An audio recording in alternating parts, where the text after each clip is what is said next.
Welcome to XYPN Radio, where your host Alan Moore brings you into a community of fee-only financial planners who want to profitably and successfully serve Gen X and Gen Y clients. If you're ready to get the knowledge you need from leaders in your field, learn from forward-thinking advisors, and take action on your own goals, XYPN Radio is the show for you. Here's your host. Hello, and welcome to this episode of XYPN Radio. I'm your host, Alan Moore, and I'm excited to have XYPN member Evan Loomis on the show today. Evan started his career dialing for dollars doing credit card collections, which he learned he was actually pretty good at. Come to find out, if you just ask people what's going on and listen, they'll open up and be honest and then make a payment.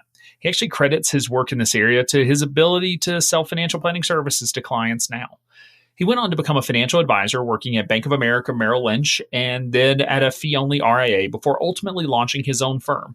His side hustle has been coaching soccer, which he used to both generate income to help close the income gap while he got ramped up. But also, we talked about his philosophy on coaching and how he's helping his players become better people, which translates over to his work as a financial planner. 12 months in, he has 22 clients and is growing quickly, leveraging his soccer network, and has big plans for where he wants his firm to go.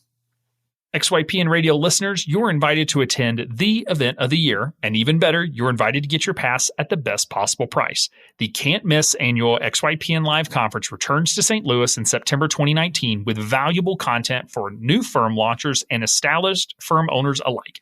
Take a couple of days to work on your business instead of in your business, and connect with like-minded financial advisors leading the real financial planning movement. Go to xyplanningnetwork.com/XYPN Live Radio to get a deal on your pass through the end of the month. But hurry, the price goes up at the first of the year. Visit xyplanningnetwork.com/XYPN Live Radio to grab your pass today.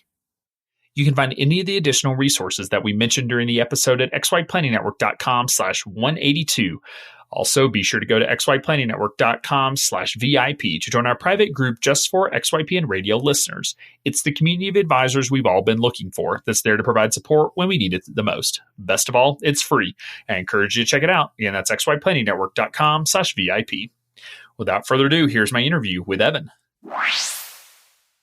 Hey, Evan, welcome to the show, man. Thanks so much for being on. Alan, thanks for having me. So give listeners just a little bit of an overview of your practice, sort of where you're located, when you got started, how many clients you have, and then we'll dig into the details. Yeah, Loomis Financial Consulting started November 2017. All right, so right at a year in. Yeah, exactly. I actually just passed my anniversary and kind of looking forward to celebrating it with clients and have a whole plan for that. But located kind of 20 miles outside of Los Angeles, so sunny Southern California. Right now, I think I've got about 24 clients on the books. What else? 24 clients in 1 year. We are going to talk about that. So 24 miles, I feel like in LA is like 6-hour drive. So which direction are you from LA?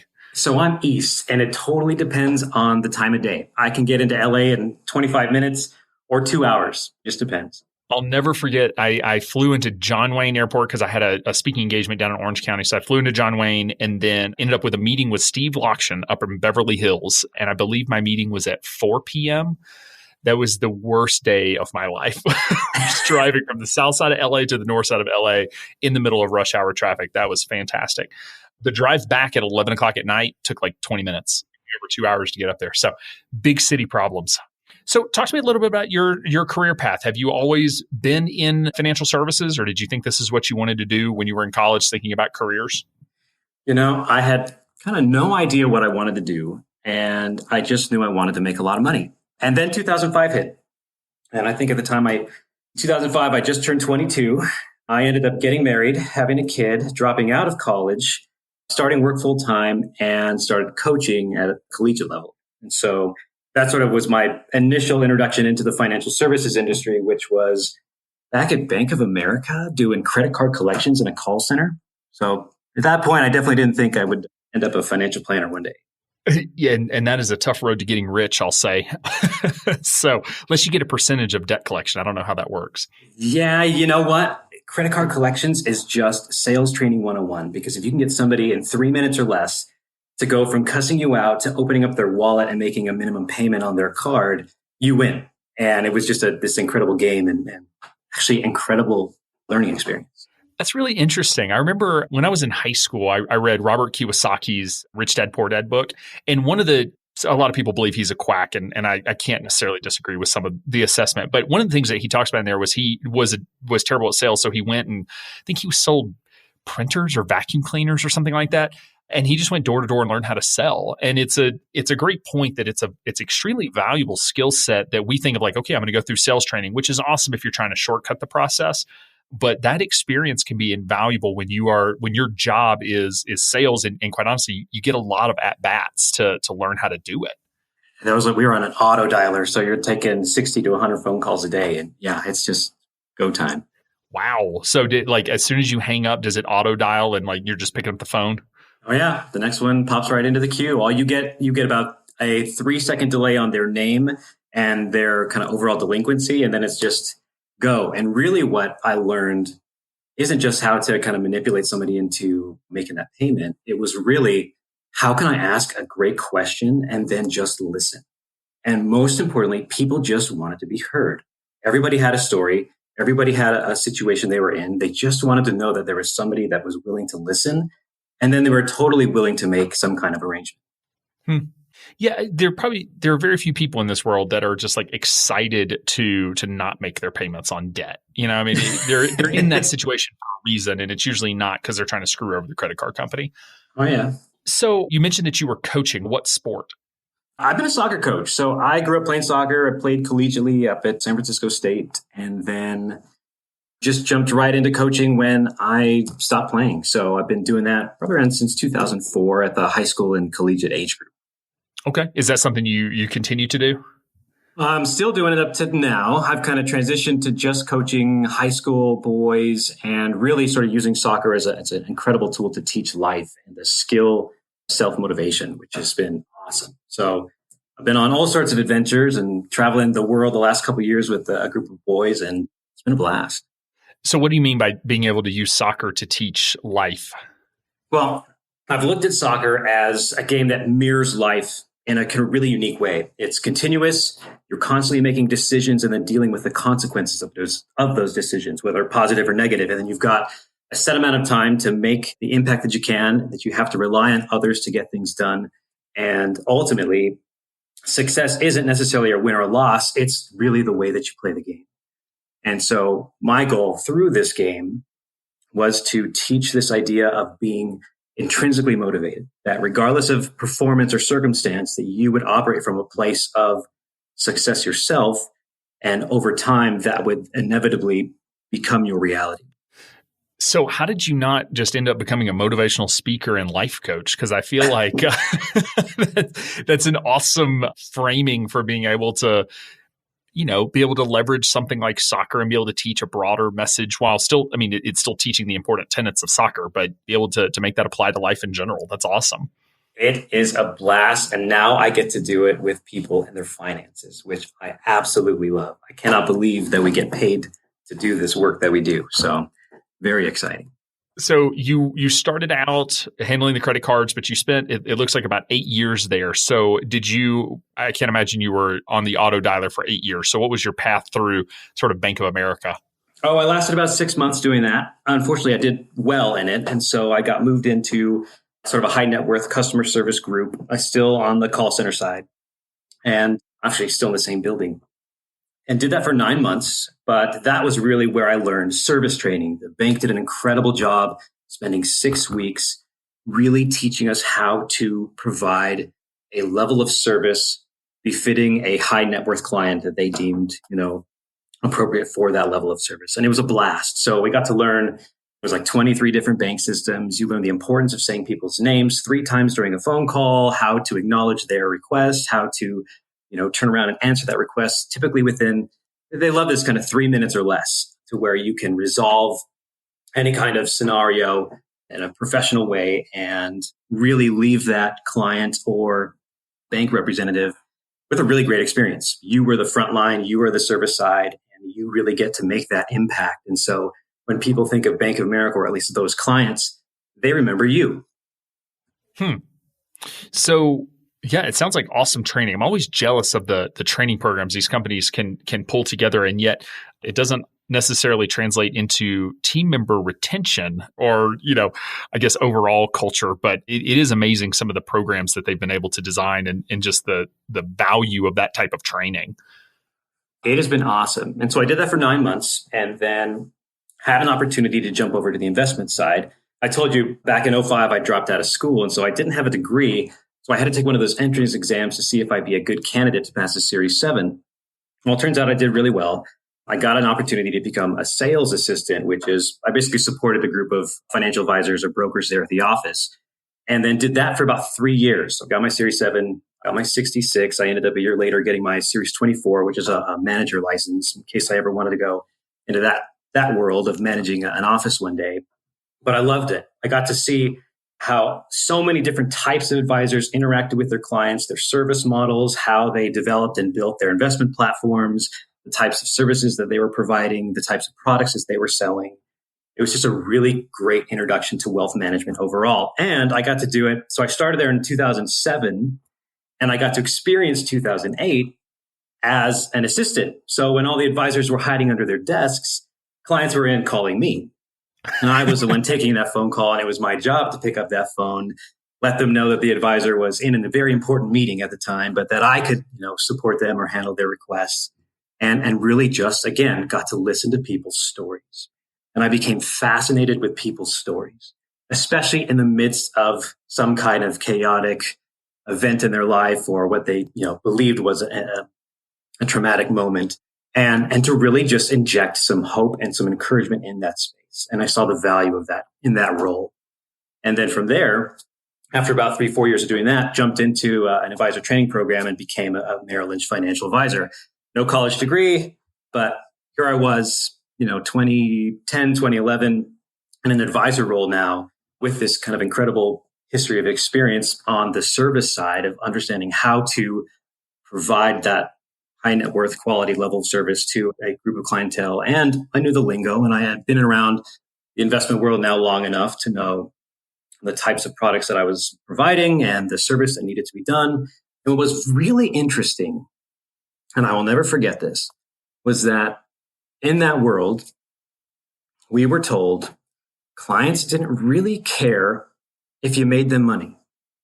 They just wanted to know that you would provide excellent service, that if you provided a good enough level of service, what they actually made didn't really matter. And I was floored. I just thought, what are we doing? Then what's the point of this? Oh, we really are just salesmen.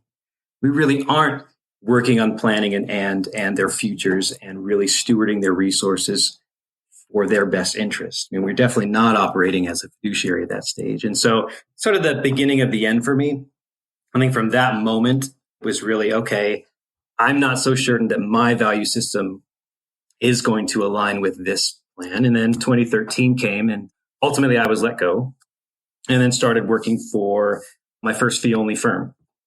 So that was, I think, June of 2013, and spent 4 years working with a small RIA in the Pasadena area and had a blast. Again, I finally got to learn this business from the perspective that I'm doing now, which is just providing objective advice for the seasons of life, really getting involved in people's lives and being able to translate their concerns, their needs, their hopes and dreams, and from a financial perspective, give them some direction and ultimately navigate them through the twists and turns of everyday life and work towards achieving their long-term goals.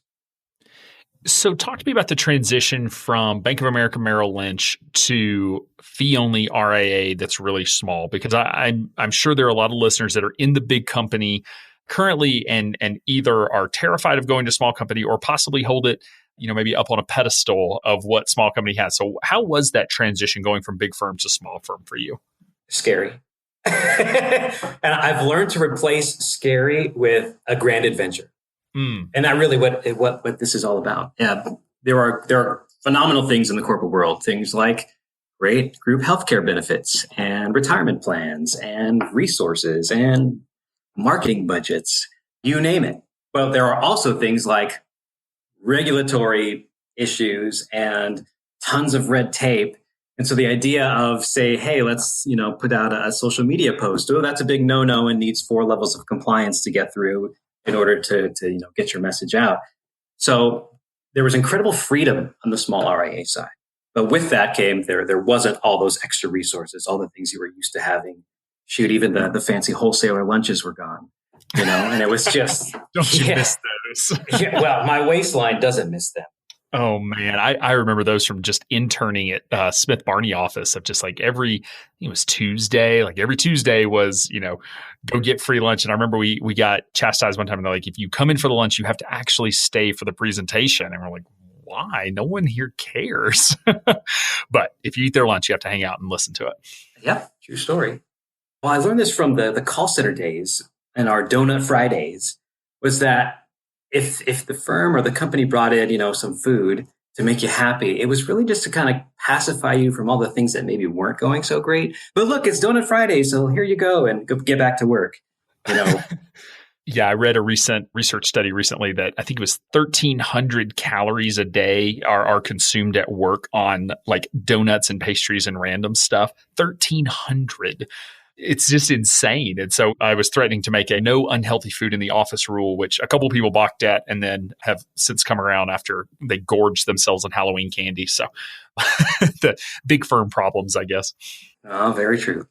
So what was your role at the RIA? Did you come in entry level as a paraplanner, or since you had the experience, were you able to jump in as an advisor? Yeah, so I jumped right in as an advisor. In fact, I ended up at that particular firm because I had spent the previous couple years, at least my last 2 years at Merrill Lynch, with an incredible mentor of mine who happened to be one of the owners of this firm. And he sort of started fishing for me, I'd say about a year before I ended up joining, which was, hey, would you ever consider looking at this industry from a different perspective? One that I think might align maybe with your value system more. And I said, no, no thanks. I'm a Merrill Lynch financial advisor. I don't want to work for your small firm. And just over time, as he just continued to, I say it, plant those seeds and water those seeds, ultimately, when the opportunity presented itself, it was a no-brainer to join that group. And so, yeah, I was able to bring over a very small group of clients. I wasn't a big enough fish in Merrill Lynch to kind of non-compete clause or anything like that, so they weren't too worried.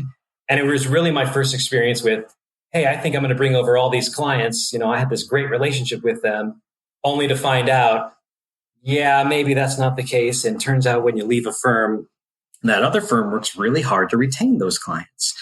Yes, they do. And says many things about you, many times not true. That is absolutely correct. So I experienced a lot of that. So what I thought I was going to be bringing over and really jump-starting my next step in my career turned out to be a much smaller group. And I really kind of started almost from scratch at the new firm and really sort of spent the next 4 years clawing to build up a practice that was sustainable. And then, I continued coaching during all that time and had used that to sort of soften the blow a bit, which turned out to be a really big blessing. So when you came on to that firm, you were able to sort of start building your own client base. You were responsible for going out and getting clients, which is sort of a tough road starting out. I mean, no matter your age or experience level, like that's a tough road to do, but nice to be able to do it underneath an existing firm structure sometimes. Yeah. I knew from my Merrill Lynch days, because when we were in the training program, the number one thing was get on that phone and dial, pick up that phone book. It was still sort of the old school mentality of dial for dollars and cold calling is the way to go and the way to build your practice. And I said, I don't think that's going to be the case for me. And I've already spent a year and a half on the phones. So I pretty much hate the phones. So right. I need to find a different way to build this business. And I really believed that developing great relationships would be a way to do that. And for me, I was really young at the time, still kind of in my early mid-20s, and thought that my coaching experience and being seen as an authority figure in that world, and in Southern California, soccer is pretty big, especially youth soccer. And so I thought that if I could plant myself somewhere that was going to give me access to clients that would be, potentially good clients for me, that I could use coaching as a way to develop those relationships, show these parents that I could do a great job with their most precious assets, their children, and that ultimately that would lead to opportunities on the financial side. And then what I found is it took about 3 years for that to actually happen. And so started in 2010 at Merrill Lynch. 2013 comes around, things are starting to work, and I get canned. And then, similar thing with my next firm was I wanted to continue developing those relationships, continue to build that process. And ultimately it worked. I also found out, honestly, the significance and the power of being a NAFA member and the amount of leads that came to that firm through NAFA alone sustained, a large portion of those advisors there. And there was 4 or 5 or 6 of us at the time. And it was huge. So really a combination of NAFA leads and doing my own work was how I was kind of scraping by and starting to build my book. So, you mentioned getting out, meeting these people, sort of laying that foundation. What does that actually look like? Is it just, going to random networking events? Was it somehow focused on, soccer parents? Like what were the actual logistics of getting in front of these folks that you felt like would be great clients? Yeah. Literally it's just, I got the chance to, through my time, coaching a couple nights a week or in the afternoons, I spent some time doing coaching at a private high school. And, so we have 3 months out of the year, I'm with those boys 5 days a week. But the rest of the year, I get the chance to communicate with those families. I get to start to, explain and deliver and show them how my follow-up, my service model, more or less, as a coach, and really develop a rapport with them and come up with other things to do and reasons to meet and excuses. But networking events, cold calling, all of, I guess, the traditional ways, I just said, I'm so not interested in this, and this is not my strength. So I'm going to just stick to my strength and really continue to invest in these kids' lives and believe that through that time and through those interactions. And it was really, I got great with just putting out a weekly email to parents. And even that, people were floored. A coach that actually communicates, coach that actually follows up. We actually know if there's been a change to a schedule or my perspective. I already told you kind of my coaching perspective. And so these families knew that, hey, we're going to win 100% of the time, but you probably were never going to see me on the sidelines screaming at your kid. And your kid's probably going to come away from this experience really enjoying themselves. Because the reality is, in 10 years, you don't remember if you won or lost that big game or not. What you remember is the experience you have with your teammates. And as a coach, I have this unique opportunity to provide this incredible environment to foster the development of team chemistry. And so by doing that, I get to take these kids on an incredible adventure through the time that I have with them. And that gets to go home and resonate with their families. And they go, what's going on that's different around here? And I just get to, again, send my message, which naturally sort of leads into, well, what do you do? Well, I've been in the financial services industry, and that was the natural transition. So yeah, I had to find ways to get in front of these families and the parents and continue to deliver my value proposition. At the time, it's coaching, but it's very similar to what I do on the financial side. So can you share how many clients that you have now that have sort of come from that, I'll say, very, very boots on the ground guerrilla sales, that's just time and energy. So, do you have, of your 22 clients, is there a decent percentage of those that came from those activities? 17 of 22. All right. What has happened this year in my first year of business is 2 things. First is someone that I coached with back in 2013 is also a CPA and enjoyed being around the coaching world as kind of a nice balance to what he does with his number crunching. Well, he turned out to be my number one referral source, an incredible center of influence for me in my first year. And almost half my clients have come directly from that relationship. So now they're qualified leads. They know what I'm doing. And it's someone that I really enjoy working with. And the other side of that is in July, I took a big trip to Argentina and I had coached a large group of seniors in high school. And so this was kind of the last hurrah before they took off to college.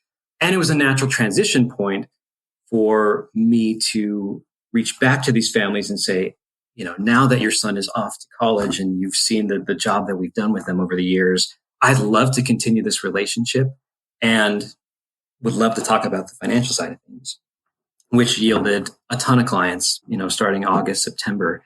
It's just these last 3-4 months have been pretty wild.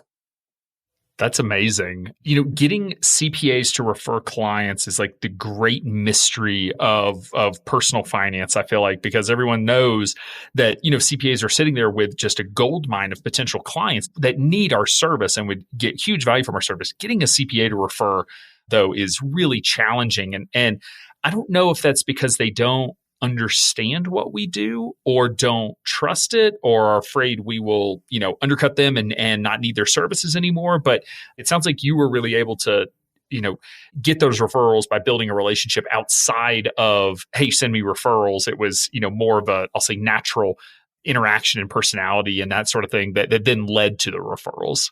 Yeah, it was definitely, I think soccer was the introduction. And then it was just kind of an intentional investment of time. I think I actually sent him a client or two while I was at my previous firm. And so I had sort of made the introduction there on the relational professional side to cross that bridge with a couple clients. And then he just began to reciprocate. And over the years, we've been able to continue and grow that relationship. And I play golf with him once a year. And that's about the only time of year I play golf. And so I'm terrible and I'm left-handed. So that even worse. But somehow I keep getting invited because I think his friends back out at the last second. I have taken that opportunity and it's worked out really well. So what ultimately led to the decision to start your own firm? What ultimately pushed you that direction and made you decide to go solo? I was pretty set that I'd be growing my business at my previous firm. And I thought that was really going to be where I ended up. And as we began to get into the idea of team development and what that looked like and how the firm would grow, a lot of our ideas and input was welcomed. And so we would talk a lot about that. We were just Excel-based planning, kind of old school, a Word doc, an Excel spreadsheet with some number projections and really kind of, based our bread and butter on those cash flow projections. And so I was interested in bringing in some additional technology and, how could we engage and embrace social media and really how can we target a demographic of clientele that I think could be very lucrative over the years, which is really working with a younger crowd. And I work with guys, they were in their, I think the person closest to me was in their mid-late 40s. I'm in my early 30s. So there's kind of a big age gap. And then from there, the owners of the firm were in their 50s, pushing 60s. So generationally, we were just kind of really in different places in our career paths. And it just became more and more apparent that my perspective, and really I was also kind of honing in on what I really liked in this space, which I also found was sort of deviating a bit from what the firm and the direction that they were headed. And so ultimately we parted ways about a year ago in August of 2017. And from there, it was just, all right, what do I do? In January of 2017, I reached out to a current XYPN member who started her firm. Her name is Leanne Miko of Equalis Financial. And she just started to encourage me to go for it. Yeah, because that was going to be my question. Because you were in a position, you've proven you can do business development. You've worked in a small firm, so you've been the advisor. You can get a job at that phase pretty much anywhere. That if you walk into a firm, you can get a job. So, what was that conversation? The decision around going solo versus joining an existing firm? Well, there was one other person in the firm I was working with, and he was a paraplanner at the office. And so we were the only ones in our 20s and 30s. And he had turned me on to the XYPN podcast. And then from there said, oh, hey, I know this person who ended up being Leanne. And I just reached out and said, hey, I don't know you, but would you be willing to have lunch with me? I'd love to pick your brain on what it was like to start your own firm and your relationship with XYPN. And sure enough, she said yes. And we just ended up having a great conversation and she really just sort of lit the fire of, could this be something that I wanted to do on my own down the road? And I think at the time I was still interested in staying where I was, but we kept in touch and had coffee a few more times. And, the more that I began to talk about really my passion in using relationship as the primary driving vehicle for how I do this business, she just kind of said, her eyes would sort of light up and go, you were just perfect for starting your own firm. Maybe you don't see it yet, but when you're ready to pull that trigger, I will help you every step of the way. And then in August, when I ended up separated from my last firm, I reached out and said, hey, guess what? It's go time. And I just went for it. It is one of the unsung benefits. And what I probably love most about the XYPN community is that willingness to pick up the phone when someone calls. So many industries, there's no way you wouldn't help someone who worked for the same company as you, much less someone who could potentially be building a competitor right down the street. And yet, like, we've got places with XYPN members, 3 of them are sharing an office. It's just incredible to see the collaboration, because there's this recognition that there's so many clients out there that we're not competing with each other for business. We're all just looking for our, core set of clients that we're the best at serving and that love us and that we love, and the ones that we want to work with, for the rest of our careers, which is just, it's so cool to see. And it lights me up to hear, how willing XY advisors are to get on the phone and go have coffee and be able to help each other. Again, create a competing business down the street. I mean, literally. And I would not be where I am today if she had not, quite honestly, walked me through the process, gave me access to all of her information, and then with the help of XY, just getting everything off the ground about as fast as I could possibly make it happen. So I think I left my firm in August. I then had to go back and get my Series 65 because my 7, 66, and 24 all lapsed at my previous firm.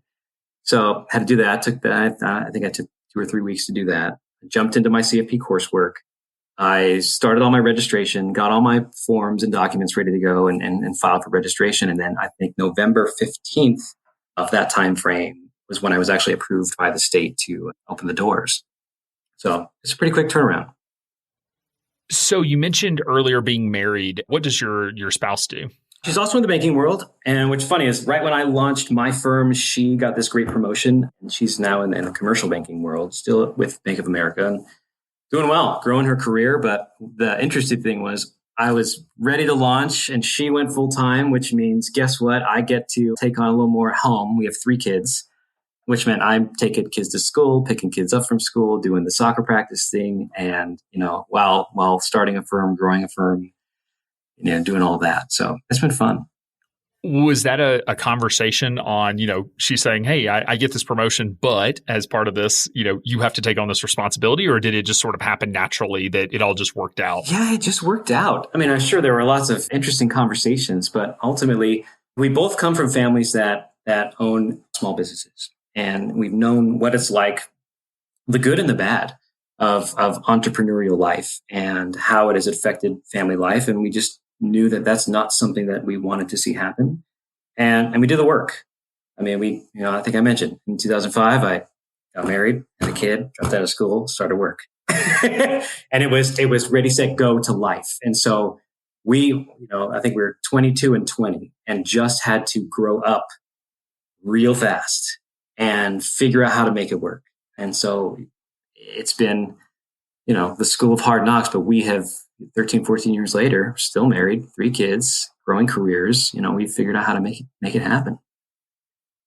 So do you mind if I ask, your wife has a great job. I assume it's well paying. Were y'all able to cover living expenses, business expenses out of just sort of cash flow and income, or did you have money saved that sort of gave you the foundation to get started? It was a combination of my continued coaching work. So I ended up having to kind of overload on that, which meant I took on, rather than 1 team, it was 2 teams or 2 teams and a side work here and there that I could do. My wife was working part-time at the time because she was home more with our kids. I had some family help and we had a little bit of savings, but really not much.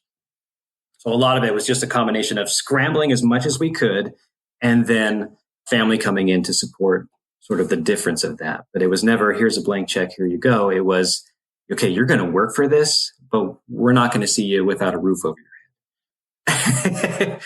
Yeah. So did that come in the form of a loan or we'll call it a grant with some restrictions? Like what did that look like for you? It's been a loan. So we've got a payment process set up in place and I'm looking forward to getting that off of my head. But I've got an incredible family that has really come alongside us and helped us in every step of the way. They've been generous with their time, their resources, you name it. Again, wouldn't be here without Yeah, I'll never forget the day that I got to pay off the loan because I too took a loan to start my firm. And for folks that are thinking, you may not have a family member that can afford to give you a loan. But what I did was I didn't have any family members that would just write me a $20,000 check. But what I did was I took out a monthly installment loan because I had a family member who was willing to give me $1,100 a month. And so, I took $1,100 a month because that's what it, kept the lights on. I think for trying to remember, it was 8 or 9 months. I had planned to do it for a year and a half. So I was able to cut it off and was able to pay it off sort of before the 2-year mark. But for people that are out there thinking but I don't have a family member with money. You may have a family member with cash flow that would be able to support you. And you may not. It's certainly a blessing to.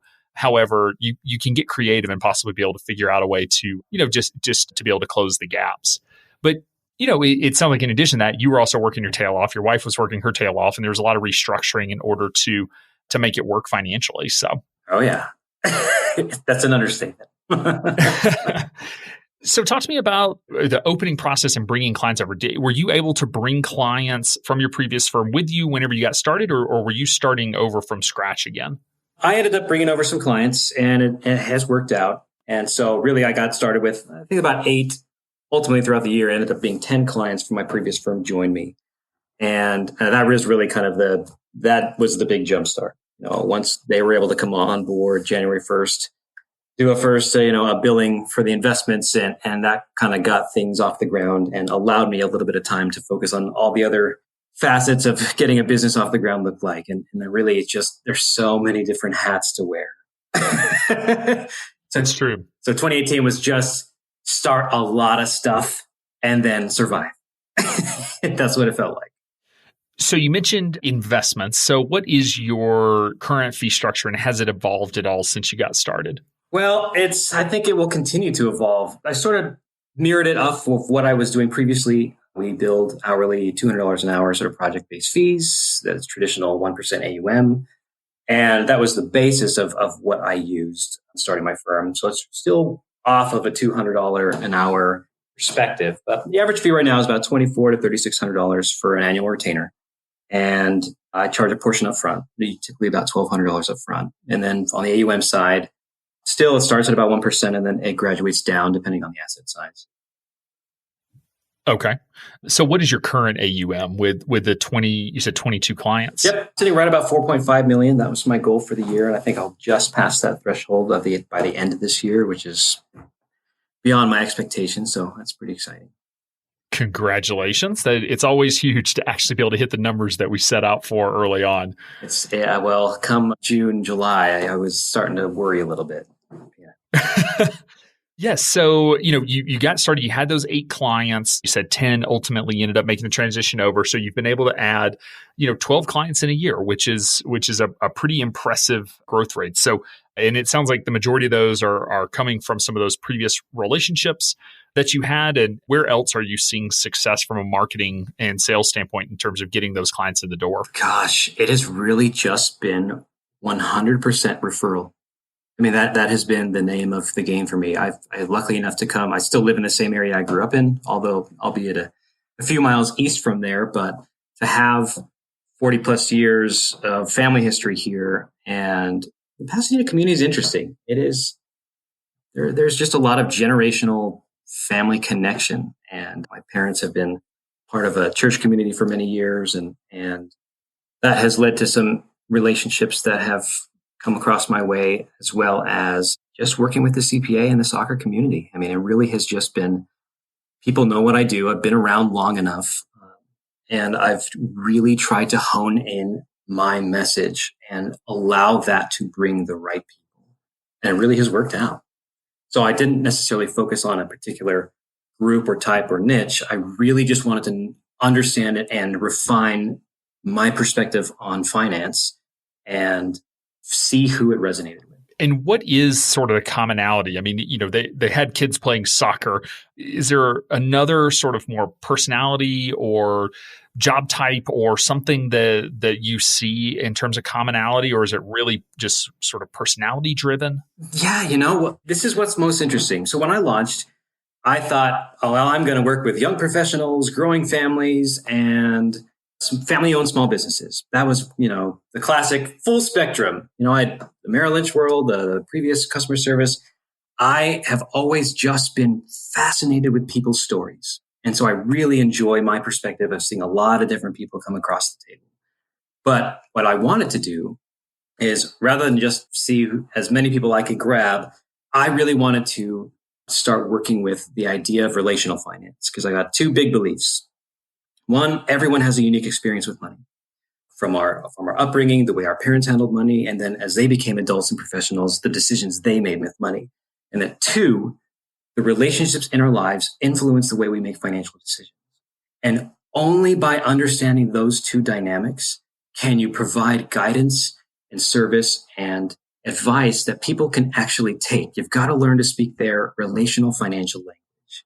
And so what I did is just really honed in on that message and continued to drive that message and took my, I'm a big gardener at home. And so took my enjoyment of working in the dirt and understanding that life happens in seasons to use that perspective and talk about relational finance. And it ultimately really developed into two distinct niches. One, families with complex financial issues. A lot of it is generational finance. People pass away, people get sick, people have adult children that need help. And so I have a kind of a group of clients that are older, that typically have 40 to 50 years of marriage, and then some significant life event that has caused them to seek financial guidance. And I've been great in that space. The other is professional women between ages 35 and 45 that are the primary breadwinners in their homes. They are either single, in a committed relationship, or married, but they are really the ones making the financial decisions, or in a position that they are bringing in most of the finances into their household. And so that message seems to have really resonated with that as well. And those are the two areas that I see my business growing the most. And it's where I will continue to now kind of hone in on my marketing strategy to speak to those audiences a little bit more. Do you see yourself continuing to serve both markets, or do you see one having the potential to really take off a little faster than the other? Honestly, I don't know. I really hadn't wanted to spend a lot of time with older clientele. And then boom, it popped into my plate. And I learned some incredible information about this demographic, that we work so hard and on growing wealth and accumulating wealth and assets and getting ready for retirement and making these plans and having these dreams. And then they get there. And the hardest thing to do is, one, to make the transition. What are they actually going to do with all their time now that they've worked 30, 40, 50 years doing something? And two, here they are ready to make a big financial decision, excited to pursue their dreams, planning that next cruise. And then somebody gets diagnosed with some type of terminal illness. And now they can no longer be part of the financial discussion. What do you do? And so, I just have an incredible heart for that demographic, because we just think, as 35 now and I got my whole life ahead of me, but there are no guarantees. And I spent just enough time with a similar age demographic, people in their mid 30s. What's interesting about me is that even though I'm in my mid 30s, my kids, my oldest is a teenager. She'll be headed to high school next year. And so I really sort of have the life experience of people kind of 8 to 10 years older than me. I don't have the bank account for that, but I've got, those are the kinds of discussions and problems and issues we're having in our household is, working with older kids, or at least kids headed into their teenage years. And we joke that we had our third, who's now 4, just to feel relevant with our age demographic. So you've mentioned this a couple of times, just around your process being, I'll say, unique in terms of your approach to financial planning and how you, I guess, approach your clients and that sort of thing. So can you describe that a little bit for me in terms of just what makes your process unique with your clients? I think the most interesting thing that I get to experience with my clients is these incredible relationships. I recognize right off the bat, the most important and valuable thing is the person sitting across the table from me, not what's going on in their finances, not the size of their, portfolio, but really who that person is. And so I love to just get into that space, to know who they are, to where they've been, where they are, where they're going, so that as we talk about finance, it's all relative to those things. I really want to tailor my process and the client experience around their dreams. So often we get people that come across the table that it has been some kind of life event that has brought them here. They got married, they had a kid, they got divorced, they thinking about retirement, they got a big job change. And so something happened to go, okay, I'm kind of outside of my league. I need some additional help. And I love to start there. What's going on? How did you end up there? Tell me about your family.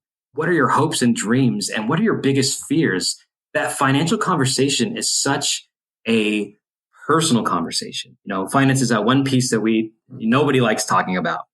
I think if parents did a better job of sharing their experience with their kids on financial decisions that they made and why they made them, we wouldn't have continual generations of trailblazers, people trying to figure out their own way and then making the same mistakes we see over and over and over again.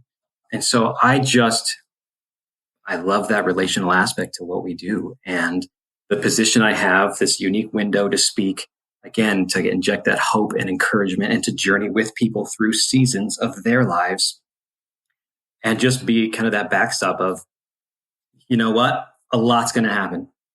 We're going to create a solid foundation. We're going to get a really good picture of your overall financial piece. And once we've got that and kind of know what we're working with and how everything's interconnected and interrelated and how it's working for you or against you, we're going to come up with some, simple adjustments so that we can create direction. Because the reality is so much is going to happen that we want to be able to navigate the twists and turns and keep an eye on where we ultimately want to head. Because if we do that, we'll get there. And then we'll add in things like college planning and buying that home and that vacation recreational vehicle or whatever it is that the person's interested in doing. And we'll do it along the way. But the reality is where you are today probably won't be where you are in 6 months, let alone where you are in 6 years. So let's make sure we know where we are. Let's have a plan to account for change along the way. And then allow me to be able to guide you along that path and you be the hero of the story. And I love that. From my coaching experience, I know that my role isn't just to tell them what to do, how to do it, and stop doing this, don't do that, and scream and yell. It really is, where do you want to go with this? Okay, if that's what you want to do, this is how you can get there. And I'm going to help you along the way and bring in some accountability, bring some objectivity to this. But ultimately, this is your story. And I just want to help you write it. And it's just such a blast. I love when people come into a conversation with a little bit of confusion or fear and walk away with some hope and encouragement. And if I think I do that consistently over time, it's just going to be a great adventure and a great relationship. I love the framing. Kitsis likes to refer to this as financial planning versus building a financial plan. Because, a financial plan is a linear, this is exactly what we're going to do. Whereas doing real financial planning is building in either contingencies or the flexibility to go where life takes us, right? Recognizing the plan is wrong the moment it's written. It's all about the planning process and having the flexibility that as life happens, we can adjust because life will happen. We just don't know when things are going to happen. And so we have to be able to quite honestly, just be on our toes and be able to adjust quickly. That's exactly it. Our ability to adapt will ultimately lead to that success or that failure. And coming alongside of people wherever they are in their season of life to just journey with them and provide that peace of mind and confidence is everything. It's why I do what I do, and it's why I love what I do. So looking forward over the next 12 to 24 months, you've been in business for 1 year, so let's say 2 to 3 years out in terms of your business, what are you expecting or planning or big projects that you have coming down the pipe that you're going to be working on? Next year, it is all about getting my social media stuff going. I've had a daughter that's been in commercial acting for a number of years. And so I've got to see what it's like to be behind the set. And I actually have built my own set to start doing things like filming and updating my website and all sorts of fun things in that space. And so that's going to be a big piece of 2019. And I want to grow. I think I'll still probably just be growing organically next year. But one of my biggest strengths and one of the best things I'm looking forward to is building my team in this space. I'll be stepping away from coaching soccer in 2019 and beginning to plant the seeds and building my team here, and then developing not just the next generation of advisors, but developing a team that is going to go and spread this message, this idea of relational finance, this perspective of just caring about people in the midst of their seasons of life is just going to grow. And so I'm looking forward to that. That is going to be the big thing that I'm, consistently mulling over and thinking about and planning and getting ready for, is to grow that team and build out that process. Very exciting. As we're sort of coming to a close, you have had quite the ride career-wise, and just over the last year, it sounds like it has been extremely exciting and has been in many ways like sitting on a rocket ship. So if you look back over the last 12 months or maybe even further than that, if there's one thing that you've learned, one piece of advice that you wish you could go back and give your younger self that you think would benefit listeners, what do you think that one piece of advice would be? The big thing that I've learned, especially in this last year, has been there are no guarantees in life. And if you want something, go for it. I try to work with not just the young people, with my clients, it's the same message. I want you to be in a place to take bold risks for things you really believe in. And yeah, it's going to be tough. And, you're going to need that intrinsic self-motivation to get you through the tough seasons. But man, if that's something you're really interested in doing, you got to go for it, because tomorrow's just not guaranteed. I love it. Well, thank you so much, Evan, for taking the time to come on the show and share your career story in the last year, and look forward to seeing the continued success and maybe have you back on here in a couple of years and see how things go. So thank you so much. Alan, thank you so much for the opportunity. XYPN Radio listeners, you're invited to attend the event of the year, and even better, you're invited to get your pass at the best possible price. The can't-miss annual XYPN Live Conference returns to St. Louis in September 2019 with valuable content for new firm launchers and established firm owners alike. Take a couple of days to work on your business instead of in your business, and connect with like-minded financial advisors leading the real financial planning movement. Go to XYPlanningNetwork.com/XYPN Live Radio to get a deal on your pass through the end of the month. But hurry, the price goes up at the first of the year. Visit XYPlanningNetwork.com/XYPN Live Radio to grab your pass today. Be sure to join our VIP community at XYPlanningNetwork.com/VIP to hang out with other XYPN Radio listeners, ask questions for future mailbag episodes with myself and Kitsis, and to finally find a community of like-minded financial advisors. Thanks so much for joining me today. We'll see you next time. You're not alone, and you're not crazy. It's scary starting, building, and growing your own financial planning firm. And that's why we put together a free private community just for you, the Cutting Edge Financial Planner. Go to XYPlanningNetwork.com/VIP or text XYPN Radio to 33344 and join a network of thousands ready to change the lives of Gen X and Gen Y clients.